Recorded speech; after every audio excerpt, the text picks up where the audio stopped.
بسم اللہ الرحمن الرحیم وَيَسْأَلُونَكَ عَنْ ذِي الْقَرْنَيْنِ قُلْ سَأَتْلُو عَلَيْكُمْ مِنْهُ ذِكْرًا صدق اللہ العظیم۔ حضور اکرم صلی اللہ علیہ وسلم سے مشرکین مکہ نے 3 سوال کیے تھے، جو سوال خود مشرکین مکہ کے نہیں تھے بلکہ انہوں نے یہود سے معلوم کر کے کیے تھے۔ تو ان میں سے ایک سوال تو یہ تھا کہ وہ نوجوان کون تھے جو غار کے اندر جا کر چھپ گئے اپنے ایمان کی وجہ سے، ایمان کی حفاظت کے لیے۔ کل اس کا مفصل تذکرہ آیا، اصحاب کہف یعنی۔ دوسرا سوال یہ تھا کہ روح کے بارے میں، کہ روح کیا چیز ہے، تو اللہ تعالیٰ نے اس کا ایک جواب دیا، قُلِ الرُّوحُ مِنْ أَمْرِ رَبِّي وَمَا أُوتِيتُم مِّنَ الْعِلْمِ إِلَّا قَلِيلًا۔ آپ یہ کہیں کہ روح میرے رب کا حکم ہے، بس اتنی ہی بات سمجھیں۔ روح ایک اللہ کا حکم ہے۔ اللہ تعالیٰ نے اس کی تفصیل اس لیے نہیں بتائی کہ ان کی عقل سے پرے ہے۔ جیسے مشرکین مکہ نے ایک سوال کیا تھا، اللہ کہاں سے آیا ہے، تو اللہ تعالیٰ نے کیا کہا، قُلْ هُوَ اللَّهُ أَحَدٌ۔ اے نبی جی ان کو یہ مت بتاؤ کہ اللہ کہاں سے آیا، بس اب یوں کہو ان سے کہ اللہ ایک ہے، ان کے سمجھ میں نہیں آئے گا، اس لیے اتنا ہی جواب دیا۔ تیسرا ایک اور سوال تھا ان کا، وہ سوال کیا تھا کہ ذوالقرنین کون تھے، وَيَسْأَلُونَكَ عَنْ ذِي الْقَرْنَيْنِ، ذوالقرنین کون تھے، تو فرمایا قُلْ سَأَتْلُو عَلَيْكُمْ مِنْهُ ذِكْرًا۔ اللہ کے نبی آپ ان سے کہو کہ میں ان کو ان کا بعض تذکرہ میں تمہیں بتاؤں گا، ان کے تذکرے میں سے کچھ حصہ میں تمہیں بتاتا ہوں۔ دنیا کے اندر 4 بادشاہ ایسے گزرے ہیں، ایک نبی ہیں، باقی 3 ایسے گزرے ہیں کہ جو پوری دنیا پر جنہوں نے حکومت کری ہے، جن میں سے 2 مسلمان ہیں، ایک سلیمان علیہ السلام، ایک ذوالقرنین جن کو سکندر کہا جاتا تھا، 2 کافر ہیں، مشرک ہیں، ایک نمرود اور دوسرا بخت نصر۔ یہ 4 دنیا میں ایسے گزرے ہیں کہ جنہوں نے ساری دنیا پر حکومت کری، جن میں سے 2 مسلمان ہیں اور 2 مشرک ہیں۔ یہ جو ذوالقرنین جن کا قرآن میں تذکرہ ہوا ہے، یسألونک عن ذی القرنین، اور ایک وہ سکندر جس کو دنیا فاتح اعظم کہتی ہے، یہ دونوں الگ الگ ہیں، ایک نہیں ہے۔ جس کو دنیا فاتح اعظم کہتی ہے، جس کا نام سکندر تھا، اس کو بھی ذوالقرنین کہا جاتا تھا۔ تو یہ تو آگ کا پرستش کرنے والا تھا، آگ کو پوجنے والا تھا۔ یہ حضرت عیسیٰ علیہ السلام سے 300 سال پہلے ہوا ہے۔ اور یہ جو ذوالقرنین ہے جن کا قرآن میں تذکرہ ہے، یہ ذوالقرنین، ان کے بارے میں اختلاف ہے، یہ نبی تھے یا ولی تھے۔ بعض کہتے ہیں یہ نبی تھے، بعض کہتے ہیں ولی تھے، لیکن صحیح اور زیادہ راجح بات یہ ہے کہ اللہ کے برگزیدہ بندے اور ولی تھے یہ۔ ان کا جو زمانہ تھا وہ زمانہ تھا حضرت ابراہیم علیہ السلام والا زمانہ۔ حضرت ابراہیم علیہ السلام کا زمانہ انہوں نے پایا ہے۔ یہ حج کرنے کے لیے گئے تھے تو حضرت ابراہیم علیہ السلام سے ان کی ملاقات ہوئی تھی، اور حضرت ابراہیم علیہ السلام نے ان کو دعائیں دی تھی۔ تو یہ الگ ہیں، وہ الگ ہیں۔ اس ذوالقرنین کے، جس کو سکندر فاتح اعظم کہا جاتا ہے، اس کے اور ان کے درمیان میں جن کا قرآن میں تذکرہ ہے 2000 سال کا فاصلہ ہے تقریباً، اس لیے یہ الگ ہے، وہ الگ ہے۔ پوچھتے ہیں وَيَسْأَلُونَكَ عَنْ ذِي الْقَرْنَيْنِ، کہ ذوالقرنین کون ہے، اس کے بارے میں، ان کے بارے میں بتاؤ۔ قُلْ سَأَتْلُو عَلَيْكُمْ مِنْهُ ذِكْرًا، اے نبی جی آپ کہو کہ میں ان کے بارے میں کچھ تمہیں بتاتا ہوں۔ کیا بتایا اللہ کے نبی نے، إِنَّا مَكَّنَّا لَهُ فِي الْأَرْضِ وَآتَيْنَاهُ مِنْ كُلِّ شَيْءٍ سَبَبًا۔ اللہ نے زمین میں اقتدار دیا تھا ان کو، بادشاہت اللہ تعالیٰ نے عطا فرمائی تھی، اور بادشاہت کے لیے جو آلات اور جو اسباب چاہیے ہوتے ہیں وہ سارے اسباب اللہ تعالیٰ نے ان کو دیے تھے۔ اسی لیے مفسرین نے لکھا ہے کہ اللہ نے ایسی چیز عطا فرمائی کہ بادلوں کو اگر حکم کر دیں تو بادل ایک جگہ سے دوسری جگہ لے جائیں، یہ اللہ تعالیٰ نے اسباب عطا فرمائے۔ تو یہ ملکوں کو فتح کرتے چلے گئے۔ قرآن کہتا ہے حتیٰ اذا بلغ مغرب الشمس وجدها تغرب فی عین حمیۃ ووجد عندها قوما، فتح کرتے چلے جا رہے ہیں حتیٰ کہ مغرب کے کنارے پر پہنچ گئے، جہاں پر ایسا لگتا ہے کہ گویا کہ سورج ڈوب رہا ہے، یعنی اس کے آگے پانی ہی پانی ہے، اور ایسا لگ رہا ہے کہ سورج گویا کہ پانی میں ڈوب رہا ہے، حالانکہ سورج پانی میں نہیں ڈوب رہا، لیکن جب آگے زمین نہیں دکھ رہی تو ایسا ہی لگ رہا ہے۔ وجدها تغرب فی عین حمیۃ ووجد عندها قوما، سورج کے ڈوبنے کی جگہ کو پایا، بالکل آخر کنارے پر مغرب کے، اب اس سے آگے انسان نہیں ہے۔ تو وہاں پر ایک قوم کو پایا۔ اب اس قوم کو پاتے ہیں تو اس قوم کے بارے میں اللہ تبارک و تعالی نے اختیار دیا ان کو۔ چاہے تو آپ ان کو سزا دیں، کیونکہ یہ وہ لوگ تھے، یہ قوم وہ تھی جو اللہ کی منکر تھی، چاہے تو آپ ان کو سزا دے دیں اور چاہے تو آپ ان کو دعوت دیں۔ حضرت ذوالقرنین جو تھے انہوں نے اس بات کو پسند کیا کہ ان کو دعوت دی جائے، اما ان نعذب و اما ان تتخذ فیہم حسنا، چاہے عذاب دیں اور چاہے ان کو دعوت دیں، تو دعوت دی۔ یوں کہا اما من ظلم فسوف نعذبہ ثم یرد الی ربہ فیعذبہ عذابا نکرا، اگر یہ نہیں مانے اور اللہ کے ساتھ ایسے ہی شریک کرتے رہے جیسے شرک کر رہے ہیں، فرمایا پھر تو ان کو سزا دی جائے گی، اور اگر انہوں نے اس سے توبہ کر لی وَأَمَّا مَن تَابَ وَآمَنَ وَعَمِلَ صَالِحًا فَلَهُ جَزَاءً الْحُسْنَى، اگر انہوں نے توبہ کر لی، مان گئے، ایمان میں داخل ہو گئے، ان کے لیے دنیا میں بھی اچھائی ہے اور آخرت میں بھی اچھائی ہے۔ یہ مغرب کا پورا علاقہ فتح ہو گیا۔ پھر یہاں سے چلے مشرق کی طرف چلے، قرآن کے اندر اللہ تبارک و تعالی ارشاد فرماتے ہیں ثُمَّ أَتْبَعَ سَبَبًا، پھر چلے وہ ایک راستے کے اوپر، حَتَّى إِذَا بَلَغَ مَطْلِعَ الشَّمْسِ وَجَدَهَا تَطْلُعُ عَلَى قَوْمٍ لَمْ نَجْعَل لَّهُم مِّن دُونِهَا سِتْرًا، وہاں پہنچ گئے کہ گویا کہ ایسا لگتا ہے جہاں سے سورج طلوع ہو رہا ہے، وہاں پر ایک قوم کو پایا، ایسی قوم ہے کہ جو کپڑے ہی نہیں پہنتی ہے، جنگلات میں رہتی ہے، مکان ہی نہیں بناتی ہے، زمین کے اندر جا کر کچھ گفائیں کچھ اس طرح کی چیز بنا رکھی ہے، رات کے وقت میں یا کسی وقت میں اس میں چلے جاتے ہیں، لیکن جسم پر کپڑا نہیں اور رہنے کے لیے مکان نہیں ہے۔ اس قوم کے بارے میں تفصیل نہیں ہے قرآن میں کیسی قوم تھی، مفسرین لکھتے ہیں کہ ان کے حالات سے یہ پتہ لگتا ہے یہ بھی اللہ کے منکر تھے، پھر ان کے ساتھ بھی وہی معاملہ ہے، اگر مانیں گے تو دنیا میں بھی اچھائی ہے، آخرت میں بھی بھلائی ہے، نہیں مانیں گے تو سزا کے مستحق ہے۔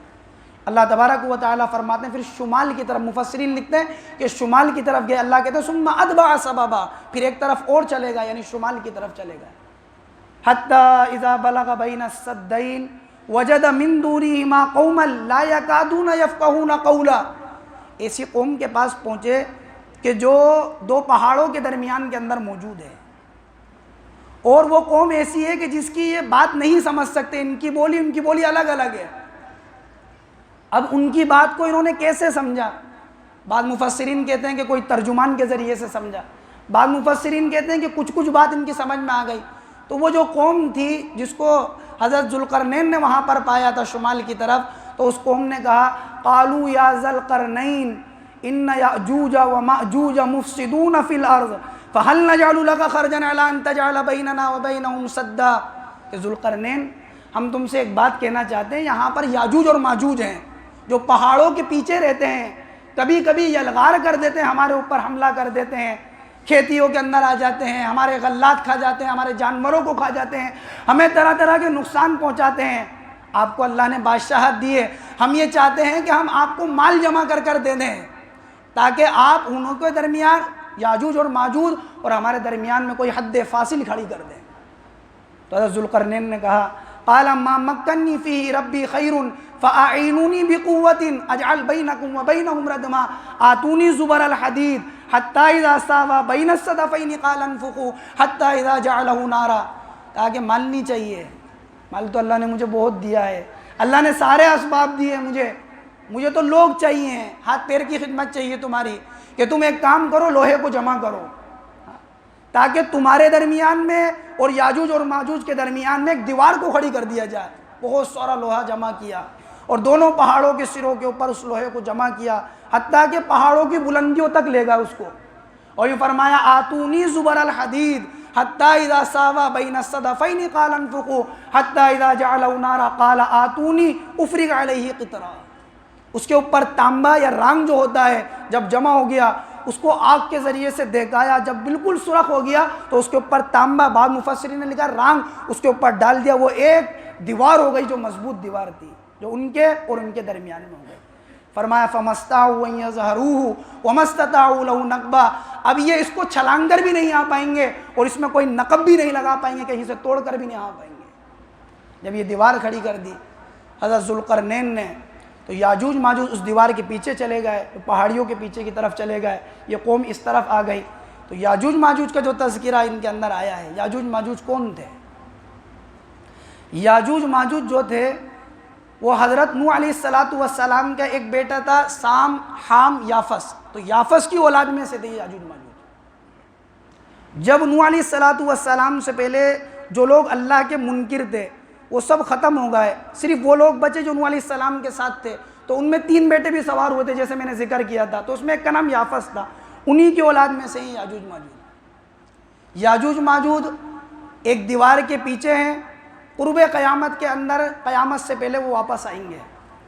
روایتوں کے اندر آتا ہے ان کے بارے میں کہ وہ جو دیوار بنی ہوئی ہے روزانہ اس کو کھریدتے ہیں یا چاٹتے ہیں، اس دیوار کو کھریدنے کا آتا ہے کہ کھریدتے ہیں اس کو، حتیٰ کہ باہر کی روشنی ان کو نظر آنے لگتی ہے، پھر اس کو چھوڑ کے چلے جاتے ہیں، کل آگے کریں گے۔ پھر دوسرے دن آتے ہیں دوبارہ تو پھر ویسی دیوار ملتی ہے، پھر اس کو ایسے ہی کرتے ہیں، روزانہ وہ ایسے ہی کرتے ہیں، روزانہ ایسا ہی معاملہ ہو جاتا ہے۔ یوں آتا ہے روایتوں میں کہ ایک دن ایسا آئے گا جب اللہ چاہیں گے تو وہ یوں کہیں گے کل انشاءاللہ ہم اس دیوار کو پورا ختم کر دیں گے، تو جب دوسرے دن آئیں گے دیوار اتنی ہی ملے گی جتنی انہوں نے ختم کر دی تھی، اس کے آگے کی ملے گی، اور وہ دیوار کو اس کے بعد توڑ کر اور پھر نکل کر آ جائیں گے۔ یاجوج ماجوج کے بارے میں روایتوں کے اندر اور بھی بہت ساری باتیں آتی ہیں۔ یاجوج ماجوج کب آئیں گے؟ جب حضرت مہدی جب آ جائیں گے دنیا کے اندر اور ملکوں کو فتح کر رہے ہوں گے، حتیٰ کہ قسطنطنیہ فتح ہو جائے گا۔ جب قسطنطنیہ فتح ہو جائے گا تو حضرت مہدی ملک شام پہنچ جائیں گے، اور اسی دوران کے اندر دجال نکل آئے گا۔ جب دجال لوگوں کو ورگلائے گا، دجال کے بارے میں آتا ہے روایتوں کے اندر کہ ہر نبی نے دجال کے فتنے سے اپنی امت کو ڈرایا ہے، دجال کا فتنہ بتایا ہے۔ کیوں؟ کیونکہ اس کا فتنہ بڑا ہوگا۔ یوں آتا ہے روایتوں میں کہ اس کے یہاں پر کافر لکھا ہوا ہے دجال کے، اس کی ایک آنکھ جو ہے وہ ایک آنکھ سے جو ہے گویا کہ اندھا ہے، ایک آنکھ سے کانا ہے وہ۔ اللہ تعالیٰ نے اس کو ایسی چیزیں عطا کریں گے اللہ تبارک و تعالیٰ کہ گویا کہ جنت اور جہنم اس کے ساتھ چل رہی ہے۔ لوگوں سے کہے گا کہ مجھے خدا مانتے ہو، جو مانے گا اس کو چھوڑ دے گا، جو کہے گا میں تجھے خدا نہیں مانتا تو وہ اپنی جہنم میں ڈال دے گا۔ اللہ کے نبی نے فرمایا جو اس کی جہنم ہوگی وہ اصل میں جنت ہوگی، اور جو جنت ہوگی وہ اصل میں جہنم ہوگی۔ لوگ یہ سمجھیں گے کہ یہ آدمی کو آگ میں ڈال دیا، حالانکہ وہ جنت میں چلا جائے گا، گویا کہ یعنی راحت کی جگہ کے اندر چلا جائے گا، جنت میں جانے سے مراد یہ ہے۔ فرمایا کہ جا رہا ہوگا دجال، ایک آدمی بیٹھا ہوا ہوگا، اس سے کہے گا اگر تیرے باپ اور تیرے دادا اور تیرے آبا و اجداد کو زندہ کر دوں مجھے خدا مان لے گا؟ کیوں نہیں مانوں گا تمہیں خدا، خدا مان لوں گا۔ شیاطین کی شکل میں اس کے باپ داداؤں کو لے آئے گا، لوگ ایمان سے پھر جائیں گے۔ کسی سے کہے گا تیرے اونٹ کو زندہ کر دوں مجھے خدا مان لے گا؟ کہا کہ کیوں نہیں مانوں گا خدا اگر تم اونٹ کو زندہ کر دو گے؟ کیونکہ ہاں زندہ کر دے گا، شیاطین کی شکل کے اندر لے گا آئے گا، اس کو خدا مان لے گا۔ ایک آدمی ایسا بھی ہوگا اس زمانے کے اندر، روایتوں میں آتا ہے کہ وہ دجال کی تلاش میں نکل رہا ہے، جا رہا ہے۔ دجال کے حواری 70,000 یہودی ہوں گے اس زمانے کے اندر، جو دجال کا انتظار کر رہے ہوں گے کہ فلاں جگہ پر آئے گا، ہم اس کے ساتھ مل جائیں گے اصفہان کی جگہ پر۔ فرمایا دجال کے حواری اس آدمی کو روک لیں گے اور اس سے کہیں گے کہاں جا رہا ہے؟ کہا کہ دجال کے پاس جانا ہے۔ کیا تو اس کو خدا مانتا ہے؟ کہا کہ خدا نہیں مانتا۔ کہا اس کو قتل کر دو، قتل کرنے کے لیے لٹا دیں گے اس آدمی کو۔ تو وہ آدمی کہے گا کیا تمہارا جس گمان سے تم جس کو مالک خالق سمجھتے ہو اس کا حکم ہے مجھے قتل کرنے کا، یا اس کے بغیر حکم کے کر رہے ہو؟ کہا کہ بغیر حکم کے کر رہے ہیں۔ پھر تم کیسے ہو کہ اس کی بات نہیں مانتے؟ مجھے اس کے پاس لے کر چلو۔ یہ لے کر جائیں گے دجال کے پاس۔ دجال اس سے پوچھے گا مجھے خدا مانتا ہے؟ کہیں گے نہیں۔ تو کہا کہ اس کو لٹاؤ، آرے سے درمیان میں سے چروا دے گا اس آدمی کو، ایک ٹکڑا ادھر ایک ٹکڑا ادھر، بیچ میں دجال چلے گا، اور پھر لوگوں سے کہے گا دیکھو اس کو اگر زندہ کر دوں تو خدا مانو گے؟ لوگ کہیں گے ہاں خدا مانیں گے۔ اس کو زندہ کر دے گا۔ جب وہ زندہ ہو جائے گا تو پھر دجال پوچھے گا بول تو مجھے خدا مانتا ہے؟ کیونکہ اب تو پکا تو یہ دجال مانتا ہوں، خدا نہیں مانتا اب تو پکا، اللہ کے نبی نے تیرے بارے میں بتایا تھا تو پکا دجال ہے۔ یوں فرمایا روایتوں کے اندر دجال کے بارے میں۔ پھر دجال اس کو قتل کرنا چاہے گا، اس آدمی کو ذبح کرنے جائے گا، لیکن اس کی جو گردن ہے ایسی تانبے کی ہو جائے گی کہ وہ اس کو ذبح نہیں کر پائے گا۔ روایتوں کے اندر آتا ہے یہ دجال کے جو نکلنے کا وقت ہوگا، حضرت مہدی کا آخری زمانہ ہوگا، اور دجال اس وقت سے نکلے گا عراق اور شام کے درمیان سے، اور اسی وقت کے اندر حضرت مہدی دمشق کے اندر موجود ہوں گے، نماز کی تیاری کر رہے ہوں گے، تکبیر گویا کہ کہہ دی گئی ہوگی، حضرت عیسیٰ علیہ السلام 2 فرشتوں کے پروں پر ہاتھ رکھ کر اور نیچے اتر رہے ہوں گے۔ یہ پیچھے ہٹنا چاہیں گے حضرت مہدی، تاکہ جو ہے حضرت عیسیٰ نماز کے لیے آگے بڑھے، حضرت عیسیٰ ان کو ہی آگے کر دیں گے۔ کیوں؟ وجہ اس کی یہ ہے کہ تکبیر کہہ دی گئی ہوگی وہ جو حضرت مہدی کے لیے کہی گئی تھی۔ اس کے بعد جتنی بھی نمازیں پڑھائیں گے وہ حضرت عیسیٰ علیہ السلام پڑھائیں گے۔ حضرت عیسیٰ علیہ السلام اور حضرت مہدی یہ دونوں مل کر دجال سے مقابلہ کریں گے ملک شام کے اندر. ملک شام کے اندر ایک شہر ہے جس کو لد کہا جاتا ہے, اس کے دروازے کے اوپر دجال کو حضرت عیسیٰ علیہ السلام قتل کر دیں گے. روایتوں میں آتا ہے اگر دجال کو حضرت عیسیٰ قتل بھی نہیں کرے, صرف آمنا سامنا ہو جاتا تو وہ نمک کی طرف ہی گل جاتا. یہودی بھاگ رہے ہوں گے اور مسلمان ان کو قتل کر رہے ہوں گے, پیچھے بھاگ رہے ہوں گے, حتیٰ کہ دجال بھی قتل ہو جائے گا. حضرت عیسیٰ وہ نیزے کو یوں اونچا کر دیں گے جس میں خون لگا ہوا ہوگا, یہ اعلان ہوگا کہ دجال قتل ہو گیا. اس کے فوراً بعد یاجوج ماجوج کا فتنہ آئے گا. یہ جب دجال قتل ہو جائے گا تو یہ یاجوج ماجوج کا جو تذکرہ ہے وہ اس کے فوراً بعد یہ فتنہ آئے گا. اللہ تبارک و تعالیٰ کی طرف سے حکم ہوگا کہ عیسیٰ جو ماننے والے ہیں ہمارے ان سب کو پہاڑ پہ لے کر چلے جاؤ, ایسی قوم آئے گی کہ جس کا مقابلہ نہیں کر سکتے. یہ یاجوج ماجوج کیسے ہوں گے؟ یوں کہا جب اتریں گے یہ ایسے لگیں گے جیسے چینٹیاں اترتی ہیں بہت ساری, ریلا کا ریلا. کہا جس سمندر کے پاس سے گزریں گے پانی ایسا پی جائیں گے, پیچھے والے آ کے کہیں گے شاید کبھی یہاں پر پانی تھا. جانور کھا جائیں گے, زمین کے غلاتوں کو کھا جائیں گے, کھانے پینے کی چیزوں کو تباہ اور برباد کر دیں گے, زمین میں ایک فساد مچا دیں گے ساری زمین میں. حضرت عیسیٰ اور ان کے ماننے والے سارے کے سارے پہاڑ کے اوپر موجود ہوں گے. اب پہاڑ پر جب موجود ہیں, کھانے پینے کے لیے کچھ بھی نہیں ہے, تو وہاں پر اللہ تبارک و تعالیٰ سے دعا کریں گے کہ اللہ اس چیز سے ہمیں نجات عطا فرما. اللہ تبارک و تعالیٰ اس قوم کے اندر یعنی یاجوج ماجوج کے اندر اللہ تبارک و تعالیٰ ایک بیماری پیدا کری, ان کی گردنوں میں ایک دانہ ہو جائے گا, جس دانے کی وجہ سے یہ لوگ مرتے چلے جائیں گے, ساری زمین ان سے بھر جائے گی. اسی لیے کتابوں میں لکھا ہے مفسرین نے, یاجوج ماجوج کی تعداد اتنی ہے کہ دنیا کا ایک انسان اور یاجوج ماجوج 10. اتنی تعداد ہے انسانوں سے, اتنی زیادہ تعداد ہے, ساری زمین میں گندگی ہو جائے گی. پھر حضرت عیسیٰ علیہ السلام پھر دوبارہ دعا کریں گے, آسمان سے کوئی پرندے آئیں گے, وہ ان کی لاشوں کو اٹھا کر کہاں لے کر جائیں گے وہ اللہ کے علم کے اندر ہے. اور پھر آسمان سے ایک بارش ہوگی, وہ ساری بارش ساری زمین کو دھو دے گی. حضرت عیسیٰ علیہ السلام نیچے آ جائیں گے. پھر اس کے بعد امن کا اور سکون کا اور راحت کا زمانہ, فراوانی کا زمانہ ہوگا, حتیٰ کہ زمین اپنے سونے اور چاندی کو باہر نکال دے گی. انسان اپنی زکوٰۃ کو لے کر نکلے گا, کسی کو دینے کے لیے کوئی زکوٰۃ لینے والا نہیں ہوگا. ایک انسان ایک انار کو کھائے, ایک انار کو چھیلے گا اور آدھی کو ایک جماعت کھا لے گی, آدھی انار کو, وہ ساری جماعت کو کافی ہو جائے گی. یوں فرمایا اور انار کیسی ہوگی کہ اس کے چھلکے کی گویا کہ چھتری بنا لی جائے. ایک گائے کے دودھ سے پورا ایک قبیلہ سیراب ہو جائے گا, ایک گائے کا دودھ پورے قبیلے کو کافی ہو جائے گا, ایک بکری کا دودھ ایک خاندان کو کافی ہو جائے گا. ایسی برکتیں اللہ تبارک و تعالیٰ نازل فرمائیں گے. پھر ایسا بھی ہوگا کہ حضرت عیسیٰ علیہ السلام نکاح کریں گے, ان کی اولاد ہوگی, اور پھر حضرت عیسیٰ علیہ السلام یہاں سے چل کر مکہ مکرمہ جائیں گے حج یا عمرے کے لیے, دونوں طرح کی بات لکھی ہے. اور حضرت عیسیٰ علیہ السلام کا مدینۃ المنورہ میں انتقال ہو جائے گا. 3 قبریں آج موجود ہیں, ایک جناب رسول اللہ صلی اللہ علیہ وسلم کی, ایک حضرت ابو بکر صدیق رضی اللہ عنہ کی, ایک حضرت عمر رضی اللہ عنہ کی. ایک قبر کی جگہ خالی ہے جہاں پر حضرت عیسیٰ علیہ السلام کو دفن کیا جائے گا. اس واقعے کا تذکرہ اللہ تبارک و تعالیٰ نے کیا. ذوالقرنین کون تھے؟ کہ ذوالقرنین وہ تھے جن کو اللہ تبارک و تعالیٰ نے حکومت دی.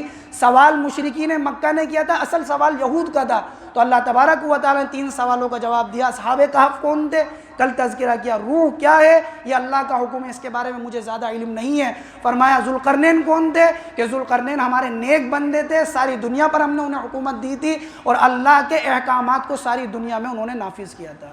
جو کچھ کہا گیا اللہ تعالیٰ مجھے آپ کو عمل کی توفیق.